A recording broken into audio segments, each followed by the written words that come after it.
Hello everyone, this is Bradley. Today this is a release of geometry nodes presets, which is free. The main focus, I guess, is to fulfill some motion graphics features such as linear or directional falloff, spherical falloff, and some dumb utilities. Since I think this whole thing is too dumb, it's absolutely free.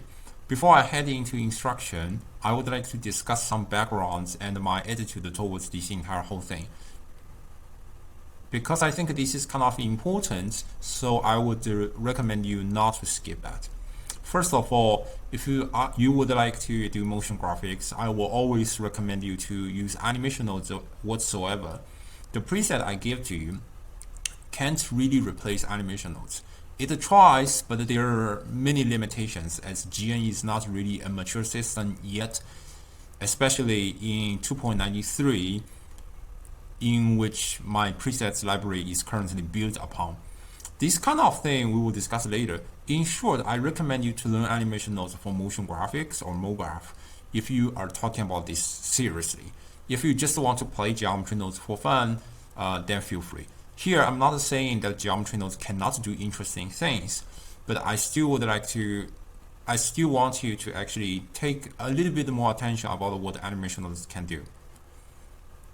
Disclaimer, of course, the majority of my videos or tutorials are about animation nodes.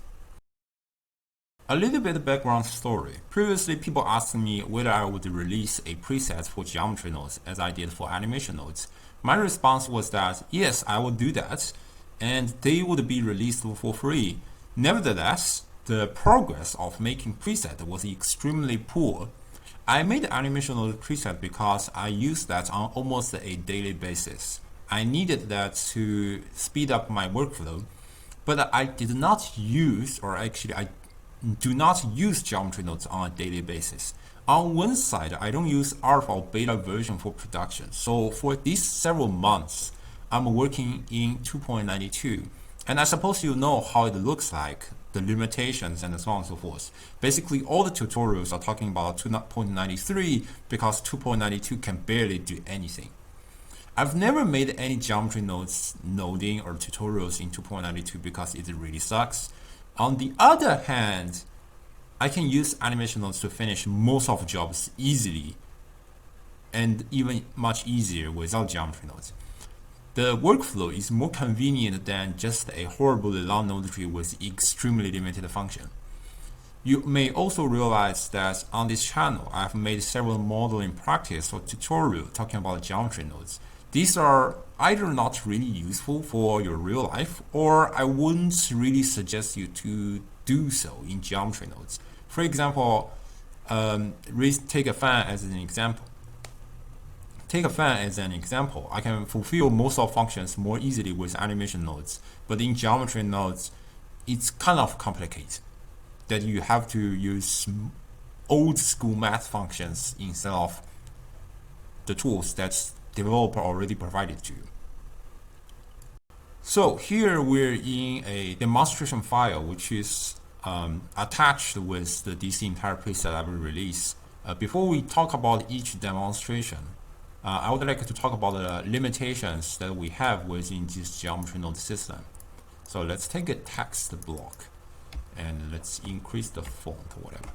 So this preset library is built based on 2.93, and up to this moment, this date of recording, this is May 20th. I don't know when you are watching this video, but at least now this is May 20th.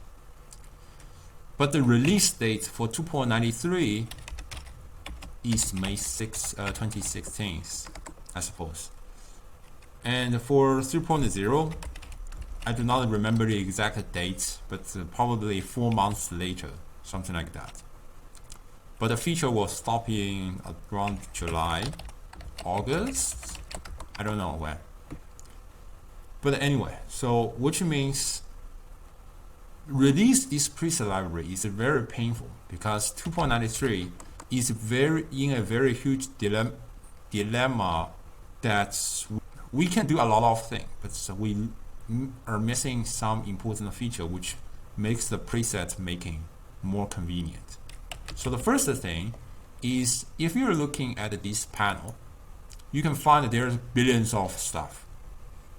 What I can tell you is some of our group nodes, some of our actual node tree. So demonstration are actual node tree, the rest are just the group nodes. So the group nodes and the node tree appear together. This is a known issue within geometry nodes, and it hasn't been fixed. So chaotic drop-down list. This is known by developers, and they said they are going to improve that in the future. Currently, this hasn't been fixed. I cannot do anything. This is beyond the scope of what I can do. So no. So I don't know how you're gonna to work with this horrible stuff. The more group nodes you have, the more chaotic this will look like. I really cannot help you, unfortunately. The second thing is that there is no switch node, which means for the input value you can do kind of mathematical ways because Boolean is either 0 or 1. But for other things, for the string, you cannot control them, which makes that sometimes you have multiple options because for this or that reason, I have to concern so many things, but there are so many things that I cannot easily decide, so I just leave them there.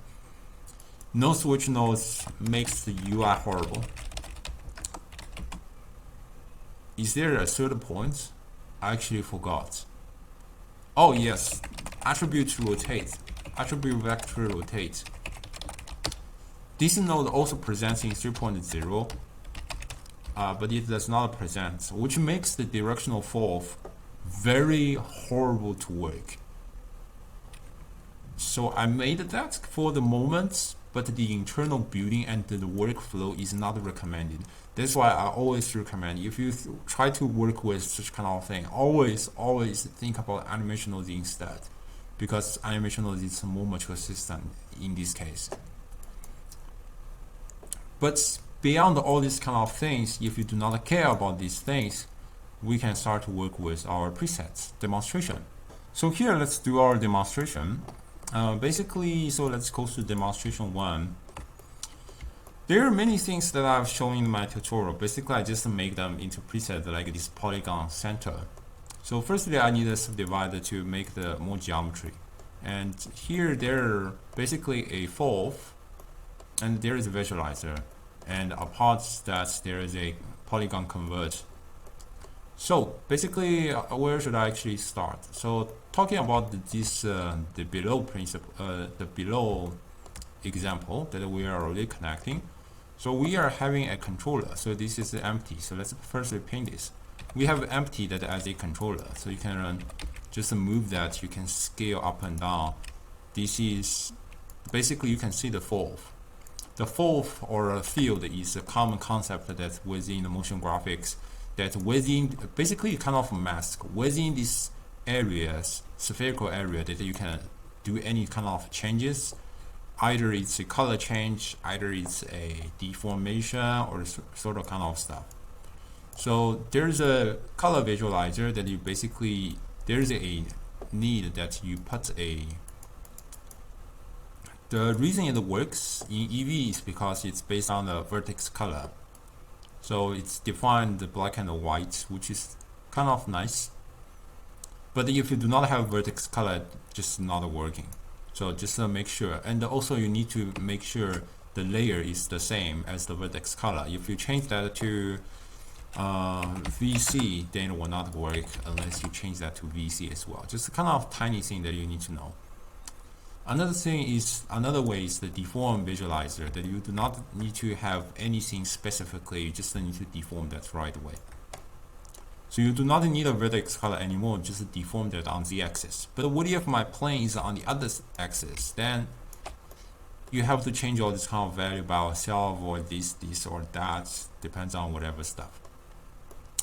There's also a mesh Falloff. The mesh Falloff, I don't think it's very useful, honestly speaking. Oh, there's a, before I talk about the mesh Falloff, I would like to continue talking about this polygon. This polygon center actually has nothing to do with this mesh fall. You can completely ignore that. Not going to take it. So what this does is it makes everything into polygon manipulation. And let's decrease this subdivide, so you can see how it works. Okay. So you can do the color change or other things. Actually, the color change are supposed to work. Does it? Let's try to change. Probably not, due to whatever this or that reasons. But I've discussed this kind of concept within other tutorials, like how you manipulate the polygon color change. So I'm not going to discuss it here at this moment. Oh, because we deleted that colors. Yeah, it does work for polygons. Okay.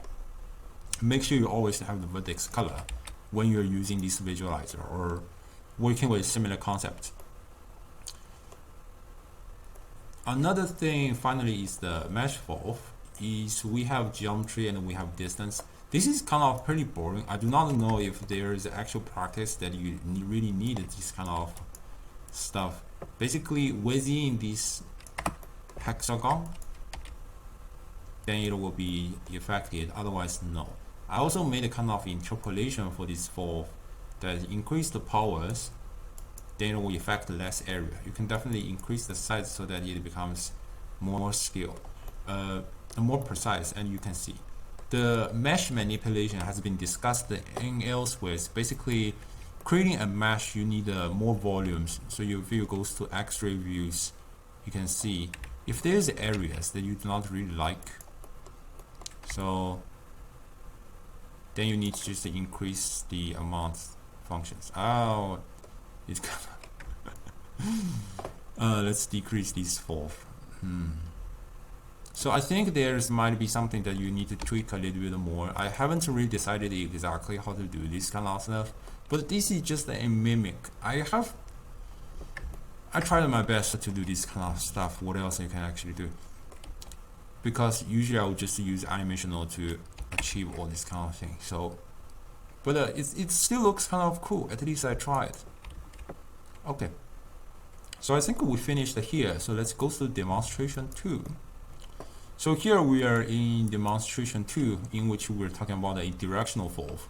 Directional-Falloff is pretty straightforward. That's basically we have this control. Let's pin this again. That's why I hate geometry nodes as well. That you have to just, if you not pin that, it will just disappear. Directional-Falloff in its normal mode, it's kind of very nice. That you just scale up and down, and you can change all this kind of thing. Another good thing is actually another painful part that you do not have the switch node. Basically, I made that rotatable. It's actually not very easy to make this setup without a switch, but I end up making that. So if you take a node and you can see it says it's useless if there is 3.0. So this entire group node is useless. It will be deleted once everything gets into 3.0. or something like that. So this is rotatable. There is one issue that you need to, however, notice though. We are working with I think I just realized a problem if you're rotated in plane. Yeah, I do not really would like to worry at this moment. Try not to rotate this plane too much or whatever. I haven't. Anyway. There is one problem that you really need to know is that it talks about direction and evaluation. So now everything is working based on the axis of my controller. Okay, it's that direction. So if you would like to make the y-axis, so you can rotate our controllers 90 degrees. But you do realize there is actually a mismatch between whatever stuff. It actually does not really work very well. So in this case, I want to remind you there is the direction. So if you would like to work on y-axis, you need EY, and you have to change that to FY, and then it starts working correctly again. So I would like to simplify this workflow, but without the switch node, you cannot really control the switch between the different attributes.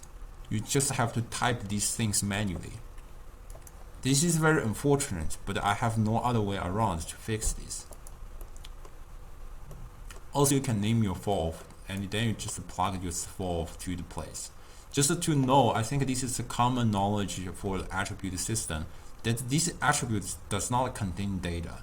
The reason I'm outputting this attribute is just to make sure that, oh, it still works if I change the name of this Falloff. Otherwise, maybe I change that to FDD or FFFFF. It still should work, okay? And for the visualizer, it's basically the same, that you either have the deformation visualizer or you have the color visualizer. Okay, so this part is okay. There's also other parameters that you can change by yourself, like the max or other things, interpolation, slope minimum. These things will be more obvious if you're working with, I don't know, working with the mesh deform, because the color maximum is just 1. So in this mesh deform, what we can actually see is, you cannot see this. We can see this kind of slope being formed, and you can change the magnitude. Another thing is this slope minimum, about how to clamp this, make this Falloff sharper or other things, okay? And Falloff is something that you can also change, basic kind of slope. Okay, there's another example in which we're trying to work with polygons using Directional-Falloff. So now this kind of how should I say? You can see this kind of band because we are working based on the polygons, and the polygons is getting shaded with this Directional-Falloff, and it's also rotatable. However, because of the fact that we do not have attributes vector rotate node, I have to use a more dumb workarounds to make a kind of pre-rotation stuff, okay? To do all this kind of stuff. So if your evaluation is not a position, because normally we're using the position, but this time is not a position. So if you're working with position, then just get everything based on the vertices, just smooth. But if you're trying to work with polygons, then you just have to deal with these kind of things.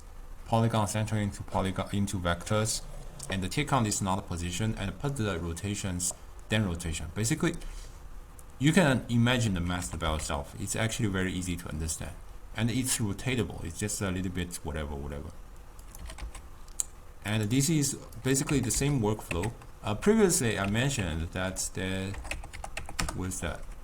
So if I mentioned that if I rotate these empties to 90 degrees, then if I move axis, it will not work. But if you just try to change the evaluation to Y, then I think it will work again. And you can see how nicely it works. And another thing is scaling up and scaling down will make things work as well. You can still use this kind of slope minimums to deal with the sharpness or power or whatever. You can try by your own, but I understand this is probably kind of a weird setup, but you just have to deal with that when you're working with this polygon center. Another thing is just to remind you the fact that we can, when we're using this polygon center mode, you can always make things advance. As I mentioned, not only the color or deformations, you can also make it disappear. For example, we take the attribute mix. We have the position, and we have the PC. You can make the factor into attributes, for example, FD. Now it looks kind of a little bit weird. Let's firstly change everything back and make that evaluate based on x-axis. Where's my x-axis? Yes. So it looks kind of a little bit weird. It does not disappear because we deformed that earlier.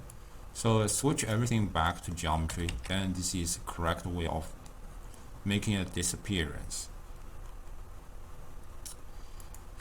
Kind of, yeah, whatever. Yeah, I think I'll finish it here. So you can play around with these things. There's probably some possibility. I had no idea. Whatever. So we have basically finished the Falloff. Let's move on to the next step, in which we have some utility. We need to select these. Jesus Christ. We have selected these utilities. Basically, if we try to distribute the object, this kind of, there's a single node which is called a random value to deal with random scale, random rotation. You just type an attribute, it will randomize everything. I think a developer will add a patch to this kind of scaling in the future, but currently this is what I made because I really like this kind of base concept instead of other things. So the basic concept is usually when we are trying to randomize the attribute, or randomize value, everything is determined by the minimum and the maximum. So if I maximum increased, I have to change the minimum as well. But in this case, we have a base, which actually also means the average and the range. So we define the base, and there is a range that we define an average, which I call the base, and then we define the range of up and down, which is also percentage. So 50% up and down from this base. Like so the maximum of this value is 0.75 and the minimum is 0.25. So that by changing a single base, you retain the variation, and it's more kind of convenient than just manipulate the two values instead of I think it's more convenient than manipulating two values, because here I just need to change a single base to this kind of stuff. If you would like to change your single axis, then you can tweak more precisely with this vector. But basically this is kind of idea. This is nothing special. This is equally true to rotation, just to know everything works on pi. So you need a full rotation, then 2 times pi. You would like to have a range, then 100% range. There is nothing really special. If you align to vector, if you do not align to vector, it's just completely random. You can also change the base, whatever. Also know the single axis rotations, which is kind of local. Also, if you would like to align to normal or whatever other stuff, just align the rotation to vector. Okay. And even if you align rotation to vector, this kind of rotation still works, but it will really looking at the vector, the normal or whatever stuff. Okay. The last example is still under kind of development. But it's kind of the things that I usually think. So when we have these textures, we sample these textures. Let's try on this fourth. We sample these kind of textures, and you would like to scale up and down, and you would like to move these textures. Sometimes people do not really know how to move these texture or whatever stuff. So basically use these object coordinates, and you just move your object, then it start to move your texture. You can also scale up or scale down your object, but for some reason I think there's something wrong with this scaling, which you have to really scale a lot in order to make that as easy as changing the value here. So I do not know what's wrong with this system currently, but this is something that you can try if you try to animate some things. So not really special. It's actually and then contains several math nodes. I think 3 nodes in maximum, but sometimes it's kind of I feel like it's kind of easier to work with. So I think if I were to develop everything further, it will be more kind of continue doing kind of stupid things. For example, I would like to change the scales. Then I would like to take attribute vector mass. So you always have to add a node, and then to decide whether it's attribute or vector, and you decide whether this is a value, such kind of things, and you have to type this and that. Sometimes I just I don't like these kind of things. So yeah, currently these are all about it. I think I have covered everything. I'm not sure if there's things that I didn't cover, but I think here it is. So I hope you enjoy that, but I'm not enjoying that. Anyway, so I hope you enjoyed this video and the preset library. So I hope to see you next time.